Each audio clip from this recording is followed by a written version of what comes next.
I'm living this expat life. I've met my wife, I've got 2 young kids, I've built this great business, making more money than I ever thought I would. Underneath it all, I was struggling with the stress, going out on weekends, partying super hard, some stress-related health issues creeping in. I never knew what it was to be in your body and to quieten the mind at any point. It was literally work, thinking, future, past, to-do list and everything else in between. And just having that type of breath to really bring you back to your body. Welcome back, guys, to Liberate Your Bliss. And I'm your host, Chelsi. Today, we are stepping into the sacred intersection of success, burnout, and breathwork. My guest, Harsha, is a powerful guide for entrepreneurs running multi-million-dollar companies, leaders who are used to carrying the weight of the world, but who often find themselves crumbling under the invisible pressures. Right? Through the ancient wisdom of breathwork, he helps them not just survive, but return to life. And in this conversation, we'll explore what really happens when achievement costs us our health, and how breath can reconnect us to presence and clarity, and why slowing down is sometimes the most radical and most profitable thing you can do. Let's dive in. Thank you for coming on. So tell me what's going on and how you got to Bali, first off. Yeah, firstly, thanks for having me. I'm super grateful to be here. I've been here coming up to a couple of years now. So I lived in Hong Kong for 12 years. We had some family pressure to get back to Europe. I'm from the UK originally, so we kind of went to Spain, which was as close to the UK as we could get and wanted to be. But after 2.5 years there, we're Asia people. We missed the chaos of Asia, the vibe. So yeah, we ended up coming back. We'd always come here on holidays and stuff from Hong Kong anyway, so we knew it well. We've got a young family, love being outside, like freedom. And we both have online businesses now, so it made perfect sense to come here. Bali's not perfect, it's like any place, but it's it suits us really well, and we're having a great time here. Yeah, it's amazing. And the online coach thing, right? Here we are in Bali. We've got coaches to teach. We've got coaches to teach coaches how to coach It's coaches. Wild. Yeah, exactly. And here we are, performance coach. So, what makes you unique in the industry of coaching here in Bali, and how you've gotten so successful? Yeah. So I guess look. I don't know if this is very unique, but I do I've had my own journey, my own path, and I'm very much. If I had myself 5 years ago, I think my life would have potentially gone on a different trajectory. I would have really needed myself at some key points in time in my life. So I'm really serving the older version of myself, which just happens to be very similar to lots of other people out there in the spaces that I was in. I guess that's kind of how I've ended up doing performance coaching.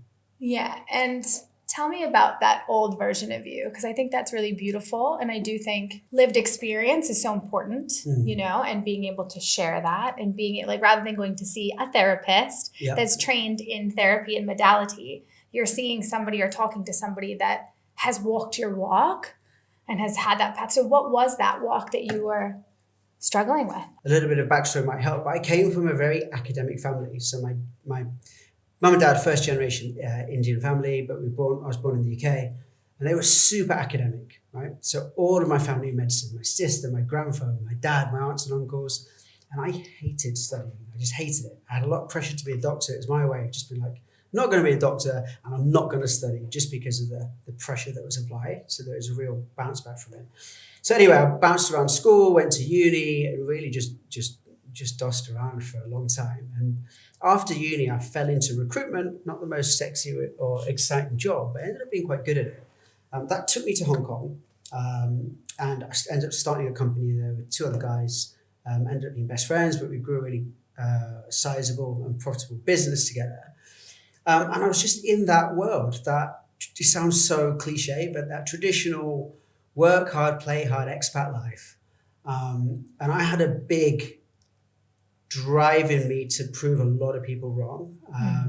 My parents, community around that, who kind of written me off because I just didn't study. But I ended up being good at business. That fire was there to really show people that, that you didn't have to come from the traditional academic path to be successful. Built a good business. But over the years, the pressure And the toll of keeping up with the business, with the business partners, with that lifestyle really started to, to basically to have a significant impact in my life. There's a couple of threads. So I'm in Hong Kong. I'm living this expat life. I've met my wife. We've got 2 young kids. I've got this great business, making more money than I ever thought I would. So everything looked amazing. Underneath it all, I was struggling with the stress, going out on weekends, partying super hard, some stress-related health issues creeping in. I train every day. So I looked fit, had the six-pack, but underneath it, I wasn't as healthy as I probably should have been at that age. And then this other thread kind of weaves in. So literally a year after I moved to Hong Kong, my mum, unfortunately, was diagnosed with a very rare brain illness called MSA. So she was, it was weird. She was so eternally young. If I was with my mum, like people would either think she was my sister or my girlfriend. She looked that young. She had no bad habits.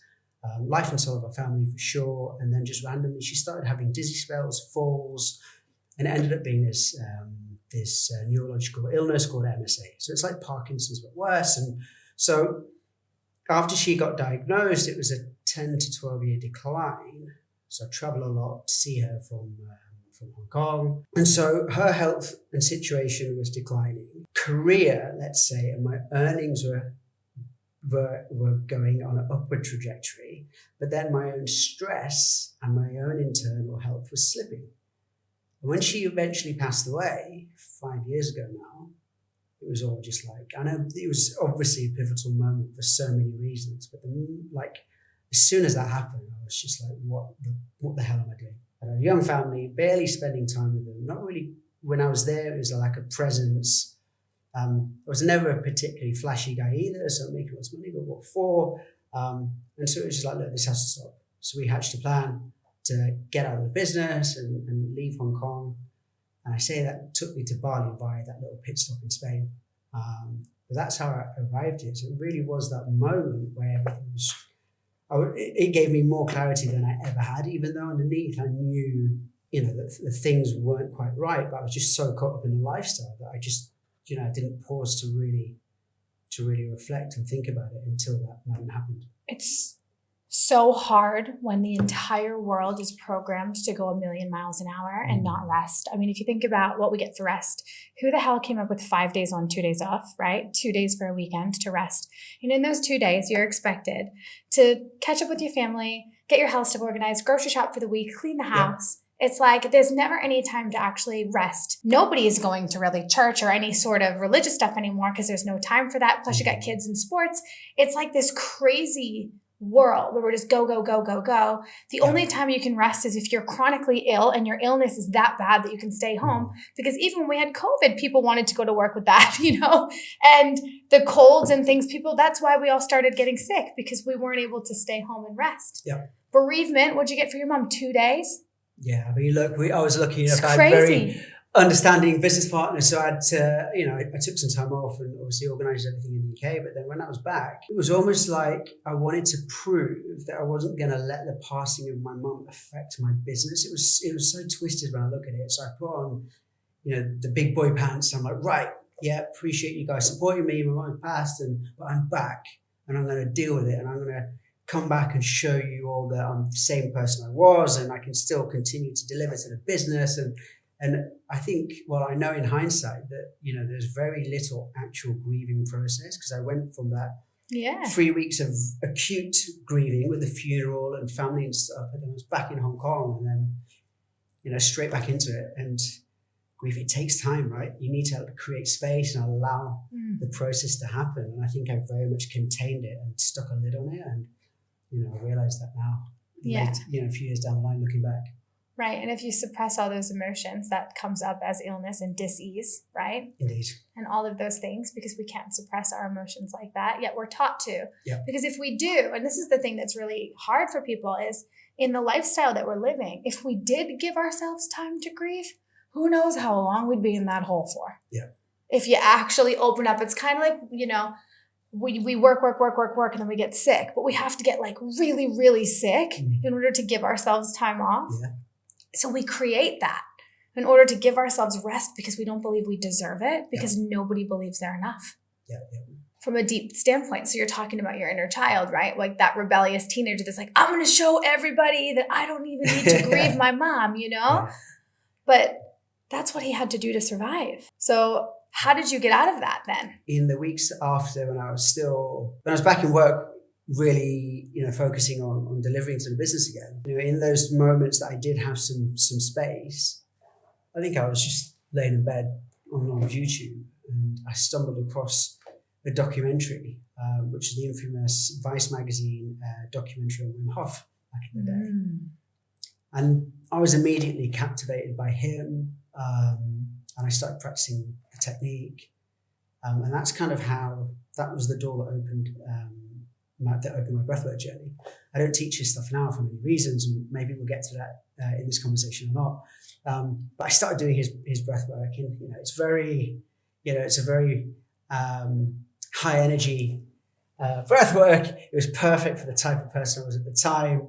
I can do this aggressive breathing. I can hold my breath for like 4.5 minutes, and I'm going to beat that tomorrow. I mean, it's just another thing, right? That I didn't know at the time, but that did open the door. Of course. And I started practicing his technique more and more, and then started opening the other doors into that space. And I was like, right, okay, this is my calling. Made a plan to leave work. I gave the boys, my business partners, a year's notice to wind down my role. And then as soon as we left Hong Kong, we went to Spain. That's when I started really diving into different modalities of breathwork. I started getting certified in basically all the main modalities of breathwork, and then created a business out of it. And now that breathwork business has evolved into performance coaching, mainly because I saw breathwork as a great lever, but it's not the only thing. And this type of health, let's say, is holistic in its very nature. So it's now looking at sleep, breathing, other forms of nervous system regulation other than breathing, and then some stress resilience work as well. So now I package all of that up and work one-to-one with clients in that way. I think it's beautiful too that you've recognized that breath isn't it. I think there's a beautiful time point in all of our journeys where we have our awakening, however you want to call it, right? And I think for men especially, breath work is a very important tool, especially conscious, connected, and upregulating breath, because it gets you out of the head. 15 minutes of upregulating breath and your brainwave switch. This is scientific. This isn't all woo-woo. But in that subconscious space, you can have very mystical experiences where you can start to tap into bigger concepts other than just, I have to go to work, I have to provide for my family, I have to be strong, I have to be fit. You see that there's so many more layers to us in that, in that place. Did that happen to you as well? Did spirituality open up a little bit more? Yeah. Look, I did like a 9-month training under Alan Dolan, Breath Guru, for my conscious connected part of the stuff that I did. And look, that definitely opened up a lot of things for me, looking back into my childhood and mum stuff. And I think it was such an embodying practice, especially in the line of work that I was. It was so cognitive, right? Everything's up in the head. Mind would literally, I never knew what it was to be in your body and to quieten the mind at any point. It was literally work, thinking, future, past, to-do list, and everything else in between. And just having that type of breath to really bring you back to your body and feel those sensations and everything else that came up was, that was what was so powerful for me with that type of breath work. I think in the program and the certification, we read a number of texts and we did a lot of inner work that really helped kind of open up, I guess, that spiritual side. I don't know. I don't know whether I'd say I'm the most it just means different things, right? Spirituality it's just such a broad spirituality term. Let's define that, because I think I'm not talking spirituality like go to church, read the Bible. I'm talking living in the present moment is spirituality to me. I think everyone's chasing these highs that they're calling spirituality, but they're forgetting that they actually have to live. Yeah. And spirituality to me, being spiritual means being in the fucking present moment. Yeah, you said something exactly what you said there. Spirituality for me is playing football in the garden with my kids, Exactly. and not having my phone and checking it all the time because I've got something else to do in the next 10 minutes. Just that being completely in that moment. And it doesn't mean, I think it's unrealistic to expect to have those moments, like for large blocks of time in your day, because as you said, life is life, right? But to have those moments though, I think is so key. Huge. So, And even when you're doing conscious connected breath and you're working with people as that Pandora's box is open and they are going back into psychosomatic events and past traumas and things, most people that are coming to me, they've got the unworthy wound that's coming in most likely from mom, and the not enough coming from dad. I'm not enough. My dad's not home. My dad's left. All of those things that go on because the father role in society is the go to work role. Yeah. So the presence that children want, it's not just picking you up from practice. It's like, it's a feeling that your father is present, that your mother is present, that the family is present, that I think the whole world has forgotten. And I think that was one of the big things that I recognized when I say Hong Kong Harsha, when I was in that corporate life, was that there was a real lack of presence with the family, kids. And it was weird because I was actually known as the good dad. Like I'd always make sure my weekends with the kids, and I try and get out of the office early to see them after school and stuff. But you're there, but then I'm like, oh, I've left the office early. Shit, I had that meeting on that I've cancelled. What's the impact of that going to be? Oh no, I have something else going on afterwards. And you're really not there. You're there in the physical sense, but really just not mentally there at all. And you're right, they can sense that, they can feel that. Everyone can feel that. I think the greatest gift you can give a human being is their presence, right? Yeah. That is a present in itself. It's not about how much you do for them. It's not about how much money you make. It's presence that really matters in the scheme of things. At the end, and we're talking about you lost your mom, right? How much would you kill to have more present time, right? And not have been all over the place trying to do a million things at once. And I really think that our whole society with Instagram and social media, and we're so programmed to be away from the present moment, because if you're in the head and you're not in the body, you can't be as powerful as you would be if you were present. Yeah. And that's what, if we're talking about performance, after COVID happened and I went home, I ended up moving to Hawaii, and I was hiking every day. And I was like, oh my God, I feel inner peace. Yeah. Now my whole family was suffering. Everyone was living in the house. Nobody was seeing each other. But in Hawaii, it was very different because you had to test when you got in. If you flew in, you had to quarantine for 2 weeks. You had to test. Now, mind you, I think COVID is bullshit. We're not going to go down that road in this podcast. But I was living this really free, beautiful, expansive life in nature. Nobody was, we had to go in nature because we couldn't go anywhere else. And I was like, holy shit, it's difference.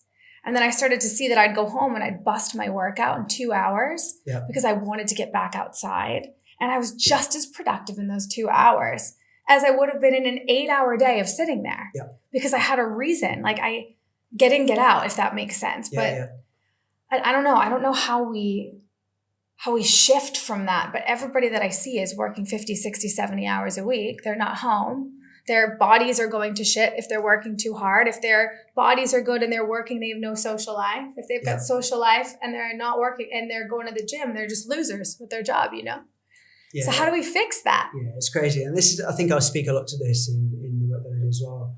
It's just having these small moments of intentional rest. I think people assume that whenever you're talking about these, even when just talking about rest or breath work, it's like they feel that they have to give up the race, or they have to step off the hamster wheel, or they're going to lose their competitive edge. And but we were never designed to be literally 100% on.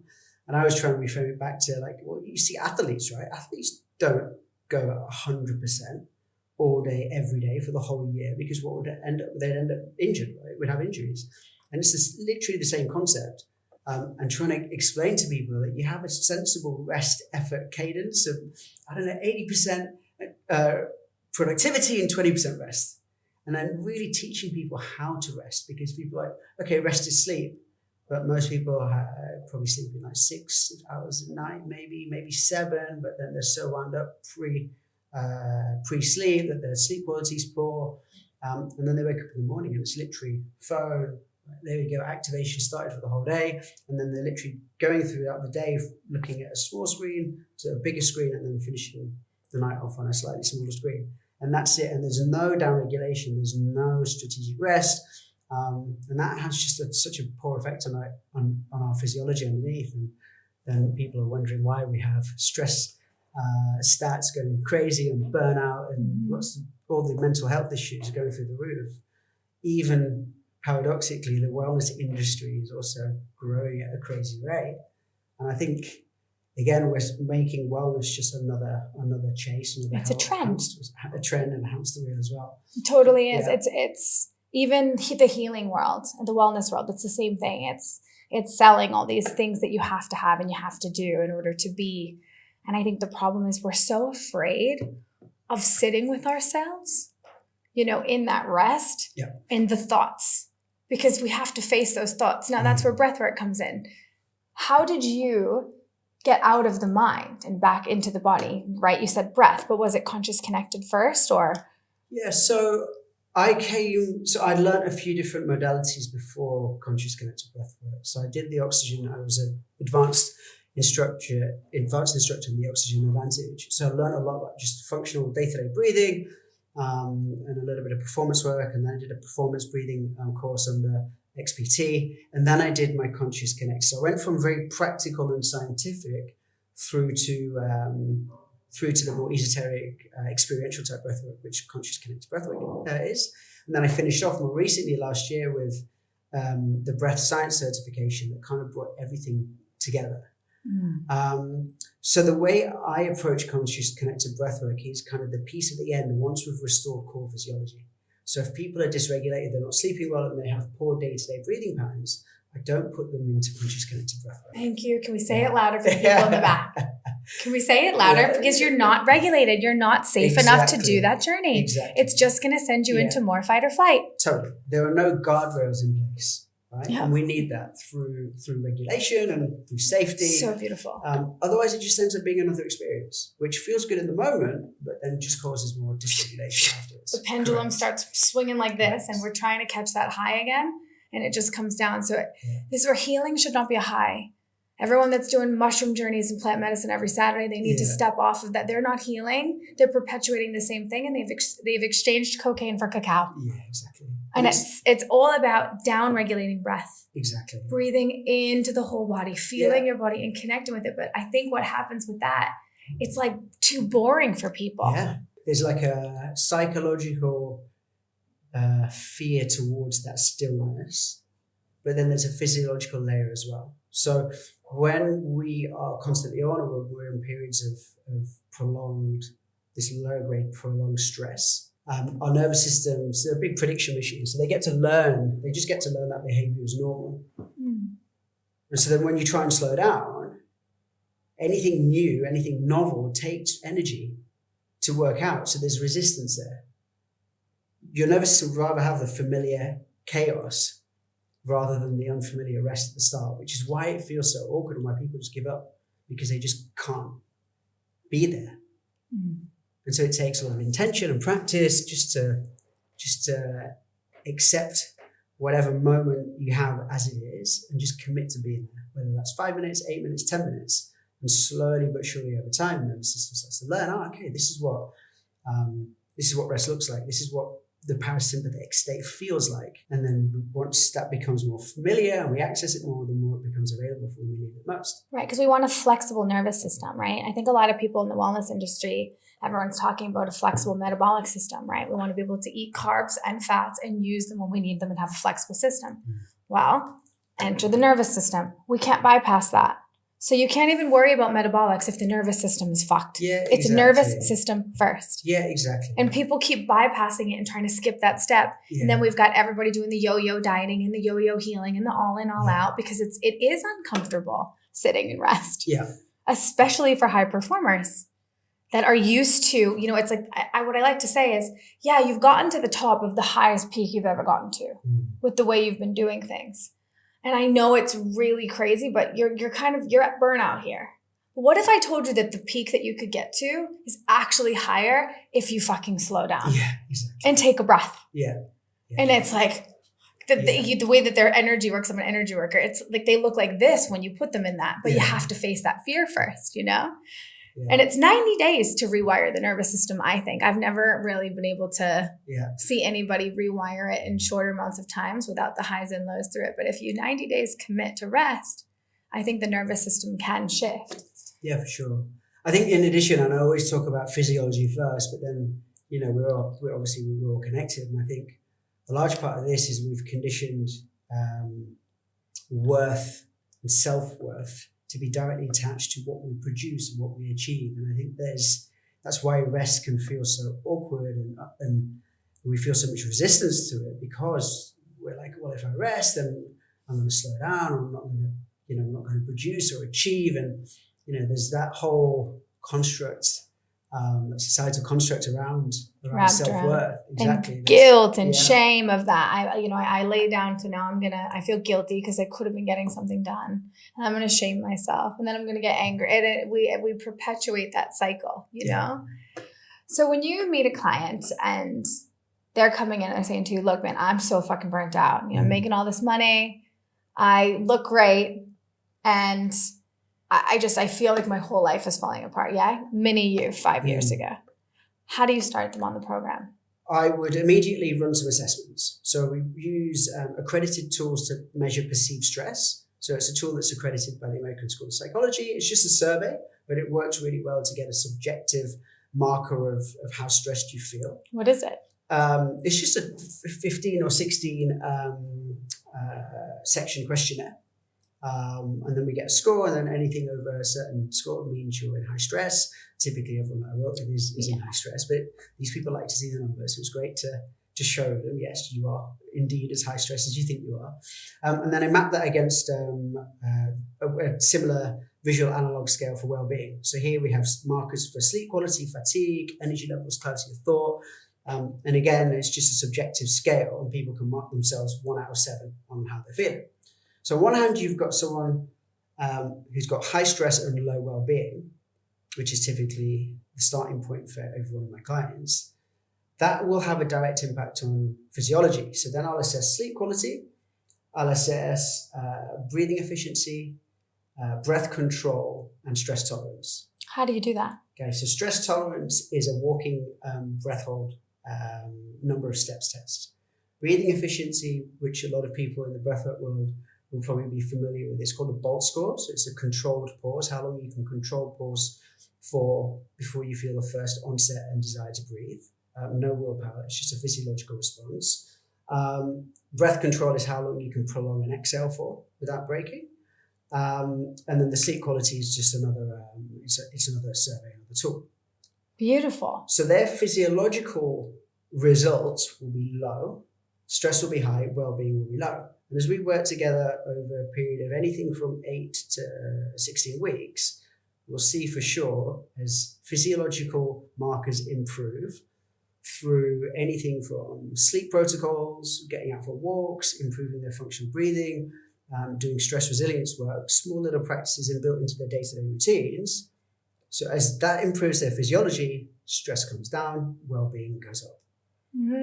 So we can measure. So I typically, at the end of a program, I'll say, okay, well, we've reduced your stress by 81%, we've increased well-being by 60%, and that's based on the improvements we've made to your physiology. So we can put some data around it. It's not purely subjective. That's really cool.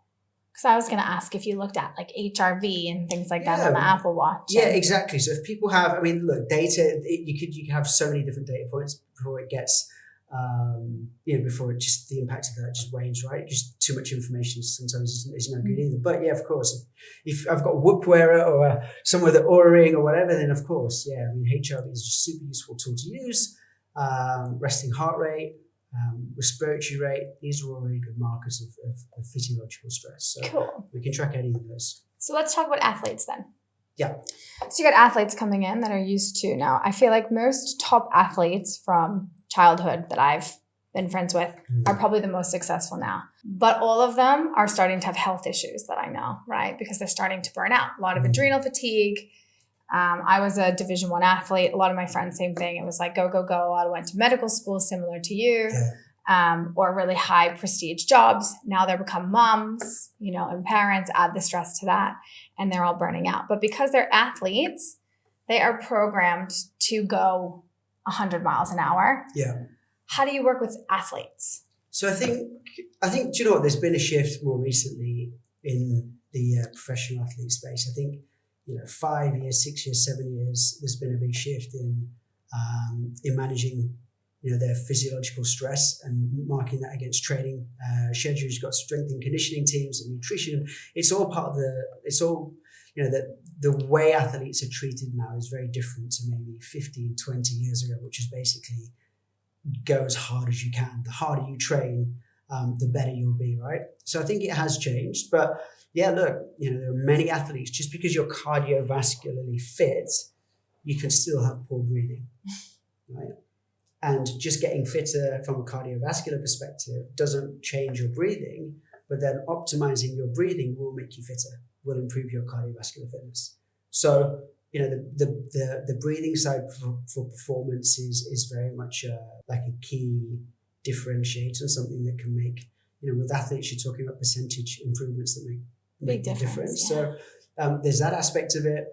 And then there's rest, right? There's actual, there's priming that nervous system to get into that parasympathetic state so they can actually recover. Their HRV can bounce back, so they're really ready to take on more stress. And yeah, look, sleep, again, lots of athletes, they don't necessarily sleep as well as they could. So it's sleep, it's the functional breathing, and then it's building, I would say, like performance-based resilience through these more advanced breath protocols. There's breath hold sprints and diaphragm strengthening techniques that all have an impact into performance depending on what line of sports they're in. That's fascinating. How do most people breathe? Okay, so I have a principle for this. It's really simple. NGSE is how everyone should just breathe day to day, which is through the nose day to day. So in and out through the nose. Look, I'm not someone who says that the mouth breathing is absolutely evil. You should never do it. There's a time and place for it. Typically, when you're doing intense exercise, then it just becomes more efficient to use the mouth for those short periods of time. But anything other than that, we should be breathing through the nose. Do people breathe through the mouth? During sport, I mean, there's this whole like mouth breather thing, right? It's a bit of a thing. I think it's probably the prevalence of mouth breathing is probably played up a lot. The reason I ask this is when you do breath work, right? So Yeah. I've only done breath work for spiritual practices. So I'm not a functional breath person, but I've trained in understanding breath to bring people into transcendental places. Yeah, which you understand from Conscious Connected. What happens when people come in, they just breathe. They can't even do the breath because it's not safe. And even just breathing into the chest and up, I had somebody have a seizure in one of my breathwork classes because there's the breath isn't coming into the belly at all. Yeah. And it's hard to even explain that to people, if that makes sense. And I don't know I would love for you to help understand the science behind that, because it's like really scary for them to breathe into the belly. It seems like, so everyone starts to breathe and then all of a sudden their whole nervous system is unwiring. Totally.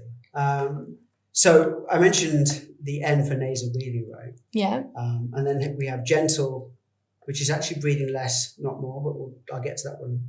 We'll come back to it. And then what you're talking about breathing mechanics is the expansive, the E at the end.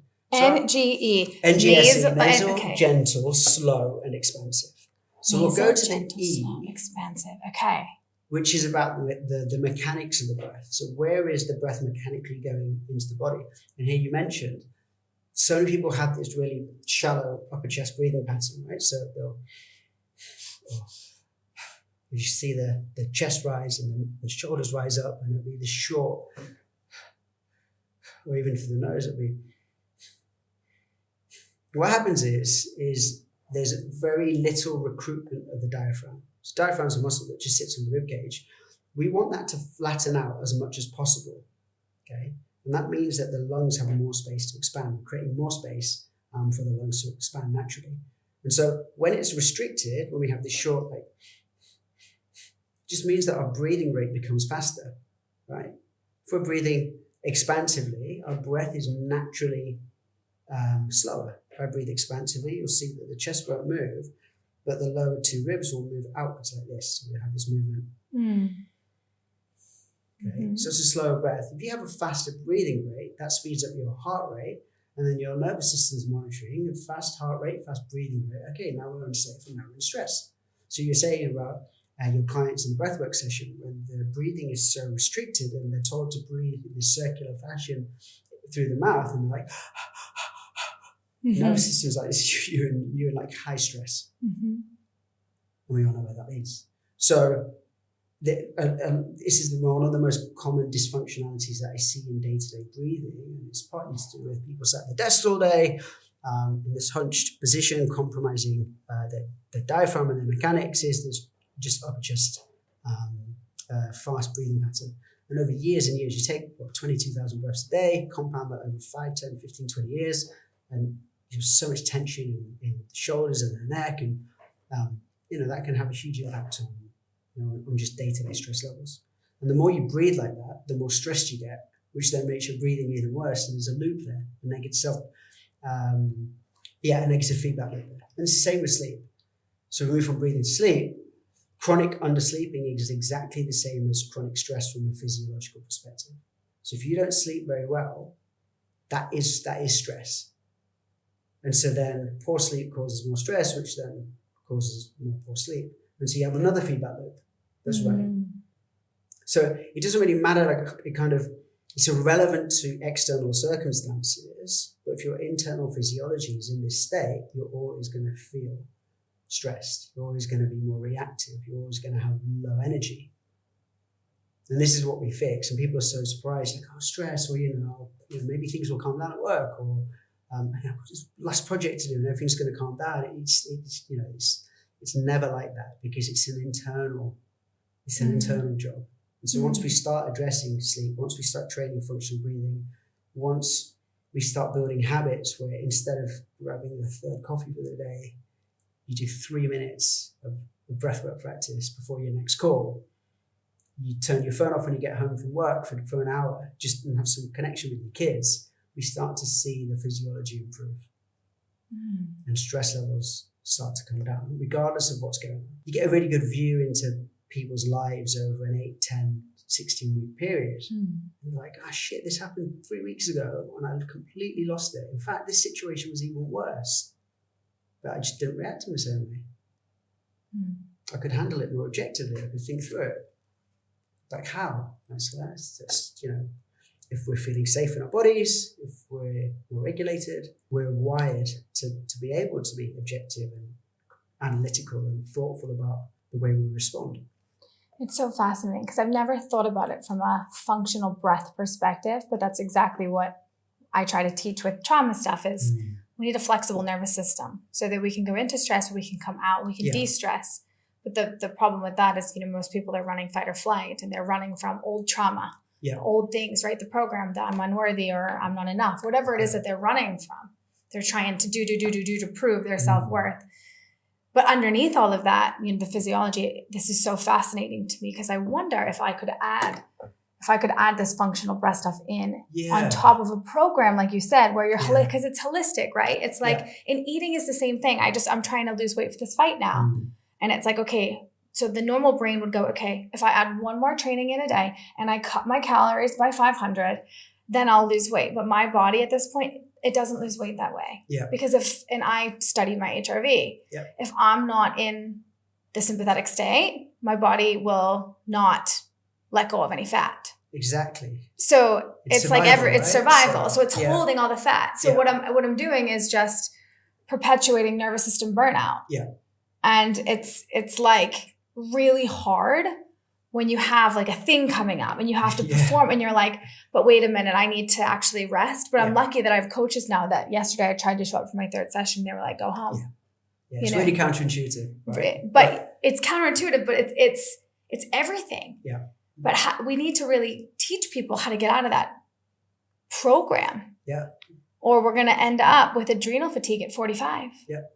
And that is a very, very tough road to get out of when your adrenals just completely give out on you, It's, I think I had a wake-up call with my mum, right? So look, it's, you've got to be careful how you say these things, but like, you don't have to wait for something to happen.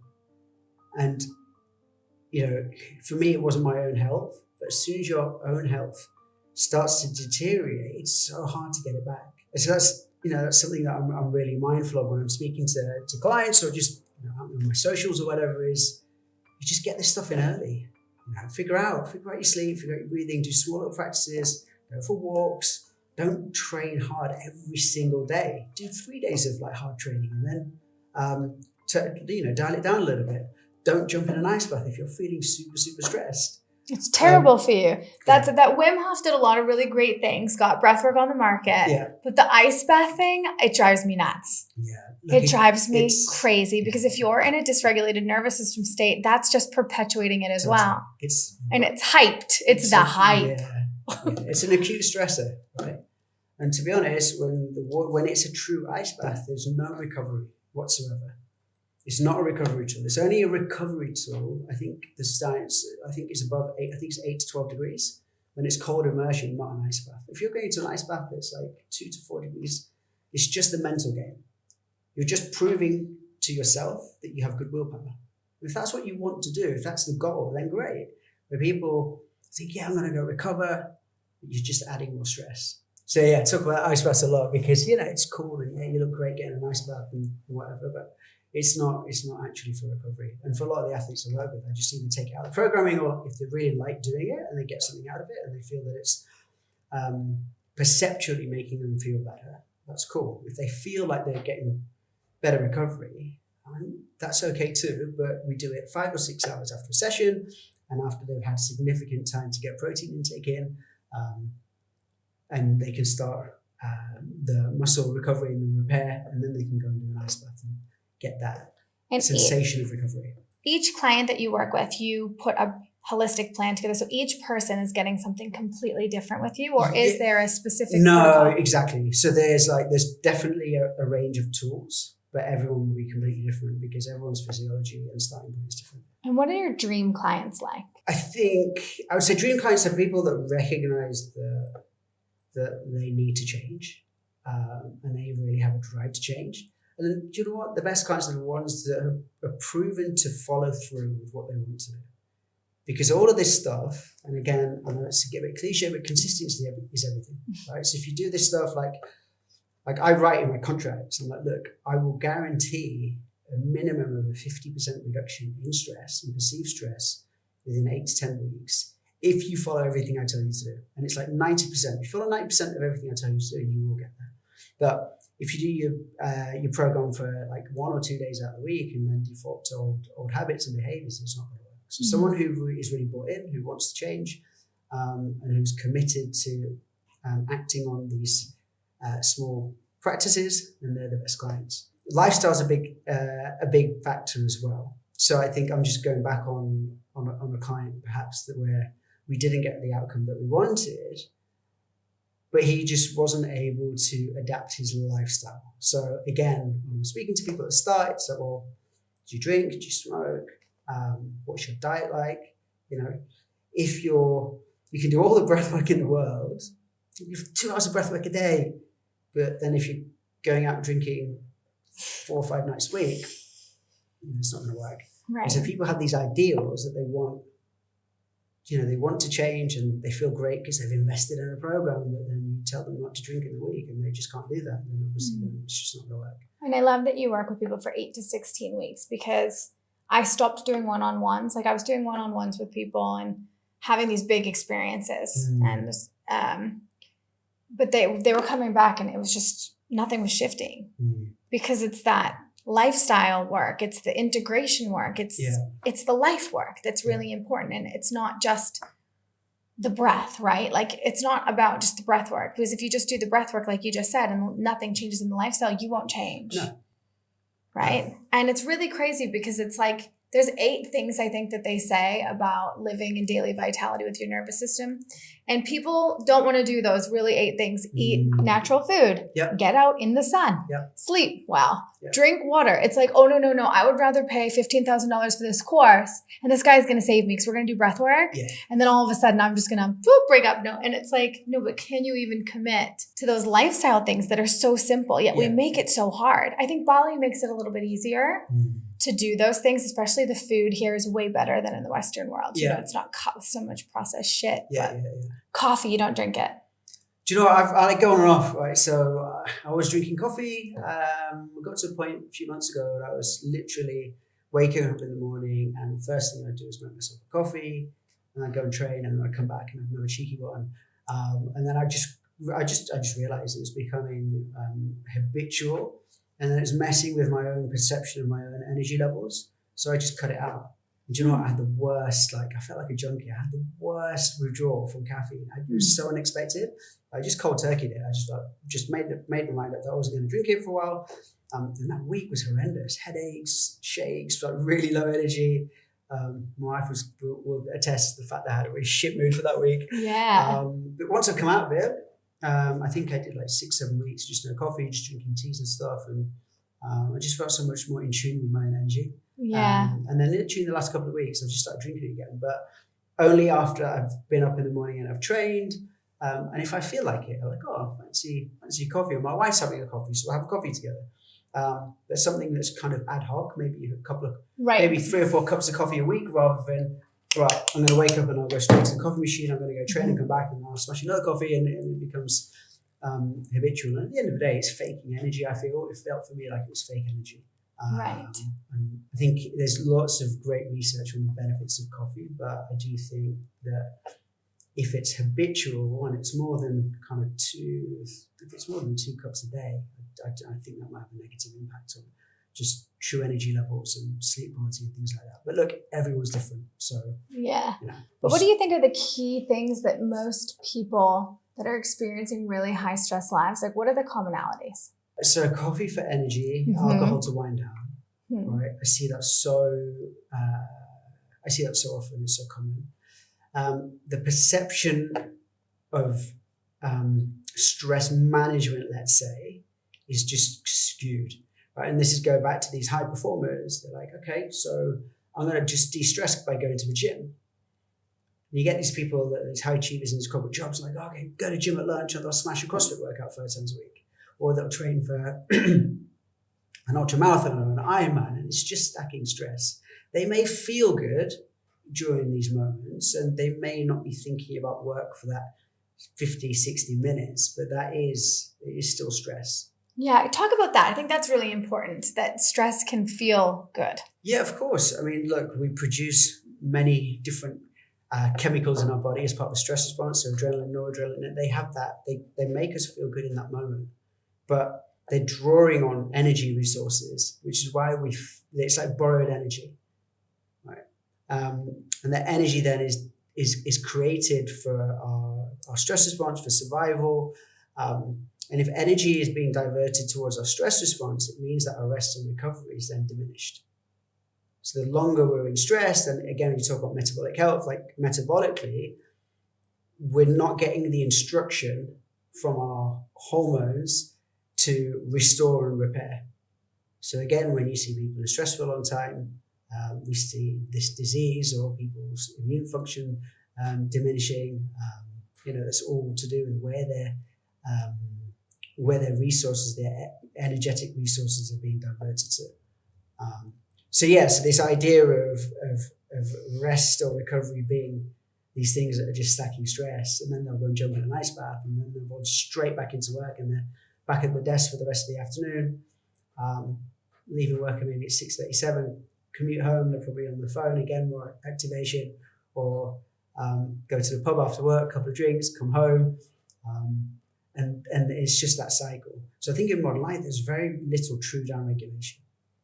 Sleep is impacted, and then you're waking up and going straight into work, stress at lunch with a workout, afternoon back at work, alcohol in the evening. There's such a huge imbalance between between recovery and activation. We have these issues. And what are the biggest reasons that people finally notice, like, hey, I'm stressed out? Yeah, I think a lot of the time is someone else that will wave the flag. So it's either my wife has told me to come and see you because my mood. I think in the context of a family, when someone is in high stress, that lack of presence, that snappiness, that irritability, it's very, very clear. And that will take its toll, not on the person, just on the person, but on the wider family unit as well. So it's often the partner. Mm-hmm. And the sexual libido goes down in stress too. Absolutely. And what would be the first thing that you would tell a stressed out person to do with their breath? If you like, somebody's watching this right now and they're like, okay, let me see if I'm stressed. Is there a way I would that they say can the first thing is just slow your breathing down. So and the second thing I'd say is breathe in and out through your nose. But yeah, that's the simplest thing you can do to reverse the effect of stress, even acute stress or prolonged periods of stress, is just to slow your breathing down. Breathe in for like 4 seconds and then have a little pause at the top, and then just control your exhale for 5 or 6 seconds. Within a few minutes or within 30 seconds, you'll definitely notice a shift in state. So if, let's say, somebody was going to work and they go, they're going to go to the gym, they're coming home back. If they did that breath, let's say, for how long would they need to do that in order to help? You could do that for, let's say, if you're in a commute or even in the car. Obviously, don't close your eyes. But if you're driving, you could do it. You could do it on a commute home, on a train or whatever. You could do it for 3 to 4 minutes, and that's a great. And again, this is something that I program in. It's a great way to transition from work to family time, for connection, for rest. Is literally instructing your nervous system intentionally to say, right, I'm done for the day. Let's dial down the stress response, which has been so good for me to get through the day, but then I don't need that response anymore. As I come into the end of the day and I want to truly connect, be present, and start initiating that recovery so I can restore my energy for the next day. And the only thing we can really consciously do is breathe. The body does everything else on its own, right? Yeah. Like, yes, I can blink, for a certain amount of time before I forget that I'm doing it. But breath is the one thing that we really can control. And like you said, I think it's 18,000 to 22,000 breaths a day. How many are people conscious of? Yeah. So out of these autonomic functions, as you said, the things that happen within our physiology and our bodies that are just automatic, it is the one thing that we have a direct influence over by bringing consciousness to it, right? We slow the breath down. That slows the heart rate down. That immediately starts to trigger safety within the body. Now, when would you use that expansive breath with your clients? What do you mean? The like using conscious connected and upregulating? So then I would, if we're doing, so it depends on, basically towards the back end of the program, right? So once we've restored these healthy guardrails in place, once people are sleeping properly and they're breathing well day to day and they've figured out kind of how to influence their nervous system, how to go up, how to come down, how to feel safe, how to ground, then now let's open the box a little bit. Now let's push you. Let's open up different aspects of our brain states.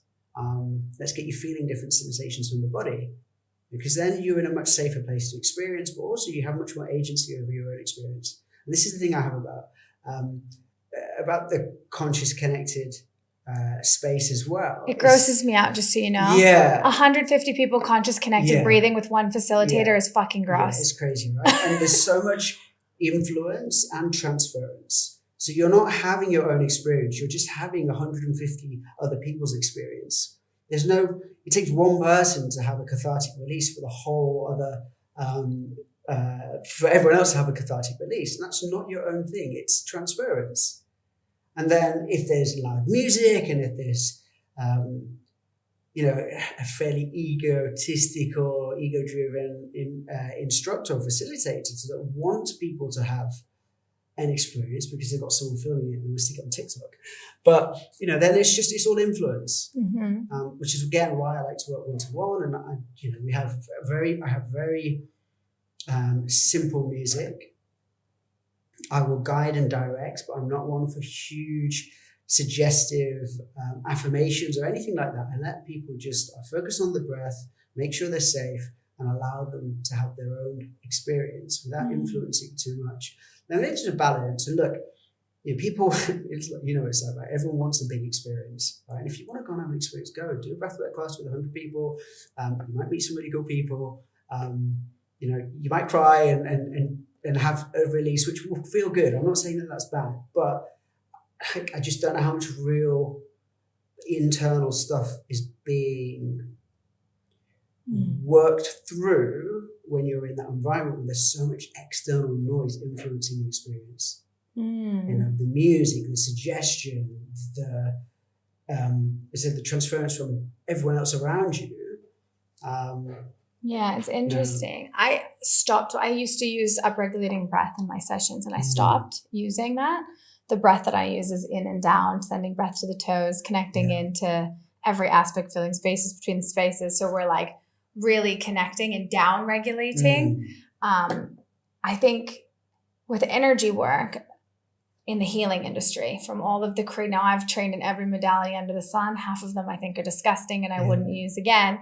But in trying to understand the spiritual side of things, right, where people desperately want to get better. They want to feel better, right? So like understanding the physiology, but those inner child stories of what's driving, like, you got a high performer and they don't know why, or let's say they don't know why. They don't know what their purpose is. They can't figure things out. Sometimes, well, this is at least how I see it, we need to go into that part of the brain to access the story. Sure. And help them rewire the brainstem, right? We're trying to rewire the brainstem because trauma changes that. If you've gone through any complex sexual trauma or abuse, the wires have been crossed, and there's a pathway that your body is actually going into stress when it's not stress. So for example, let's say a woman was sexually abused or something, and her whole nervous system, even if somebody's wearing a blue shirt and the guy wore a blue shirt that night, she could go into fight or flight. Sure. So how do we rewire that without, that experience? Does that make sense, what I'm asking? Yeah. I think for sure for people, again, that's where I'm so sensitive and careful about the space, and I don't see that all the time in the wider spaces. That should be one-to-one. Yeah, that's how I feel too. It's hard to. It should be. We call it like. I see a lot of other facilitators. They really drive. They drive a release, or they drive a big response. It's kind of self-validating for them that someone's had this thing, but it doesn't always have to be like that. And also, there's titration. So it's like, well, can you take someone there, but then can you bring them back? And then maybe go there again. Based on like where they're at, and you might want to open the box. You don't want to blow the lid off immediately. You might want to give them little bits of exposure to that over a long period of time, and then they can integrate in between each session. Exactly. I just don't see that happening all the time. No, and yet titration is a huge word because it's the same thing, right? And even in the healing, we're going into the experience so you can see that it's there, and going into it enough that your nervous system can hold what's in that subconscious. We can release a little bit. And like you said, down regulate. Yeah. In Kundalini activation, you see people going into 6, 7, 8, 9 psychosomatic experiences in an hour and a half. Okay. And then they're leaving and they're like, why is my nervous system like this, Yeah. So I had to just step away from that world and say, I'm no longer doing that. If healing spaces, and again, this is where we've combined breath with healing now to try to make an even crazier situation, but it's really not good for the nervous system to be doing upregulating breath and healing at the same time. Yeah. It's like, do upregulating breath, maybe see what's there, but then the healing needs to be because you're never going to heal in fight or flight. Yeah. So if you're having these crazy experiences, you're not healing, you're just re-traumatizing, and you're adding more stress. Yeah. So it's fascinating to me, and I'm wondering if the day-to-day breath could be something that would really help them. The day-to-day breath is just creating those guardrails and that stability and safety within the nervous system over time.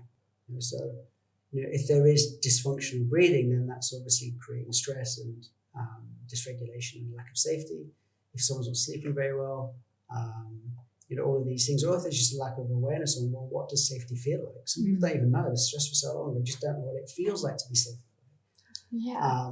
So I think you need to show them not only how to get to that state, but then how to get back to Bingo. safety, and then practice that again and again. Almost like the graph, we're going to come in and come down. Yeah.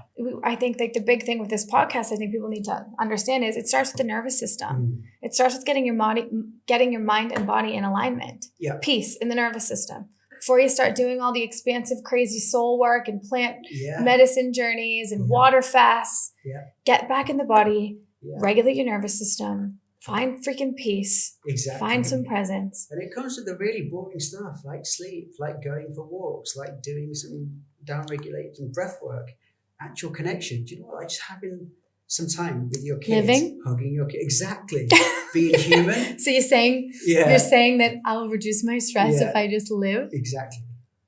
Oh, that's so scary. Crazy, right? Yeah. But it does, and I really think that it hits at home when you talked about and all the information you gave scientifically, where it's like, I want people to sit at home and ask themselves, like, do you come home from work and are you present with yourself, with your friends, or are you worried about tomorrow? Do you have a constant to-do list running through your head? Are you running from work and going to a CrossFit class and then running to a corporate dinner? Have you thought about stress? Have you even thought about your body besides your annual physical, waiting for the lab work to come back? Because you're right, when the health goes, it's too late. Yeah, it's a big. I mean, you can obviously you can turn it around, but it's it takes a lot more effort.